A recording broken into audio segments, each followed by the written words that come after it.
చంద్రబాబు నాయుడు గారికి మంచి పేరు వస్తుంది. ఇంకా మరలా వచ్చే ఎలక్షన్లో కూడా ఆయనే ముఖ్యమంత్రి అవుతారు, లేదా ఆయన కొడుకుని లోకేష్ను ముఖ్యమంత్రి చేస్తారు. ఇప్పుడు మీరు నిధులు ఇవ్వకండి.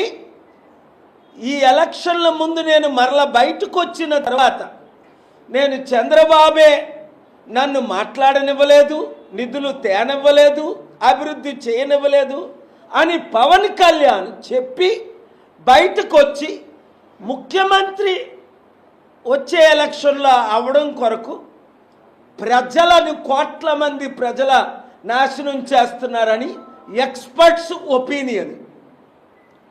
ఏది నిజం? చంద్రబాబు నాయుడు గారు మీరు తెలివైన వాళ్ళు కదా, కమ్మ నాయకులందరూ మిత్రులందరూ మీరు తెలివైన వాళ్ళు కదా. మీరు ఎంతకాలం పామును పోషిస్తారు? పాలేసి డబ్బులు ఇచ్చి కలుపుకొని ఎందుకు పోషించాలి? మిమ్మల్నే మింగినంత 9 నెలల్లోనే మిమ్మల్ని మింగే స్థాయికి ఆయన వెళ్ళాడు అంటే తప్పెవరిది?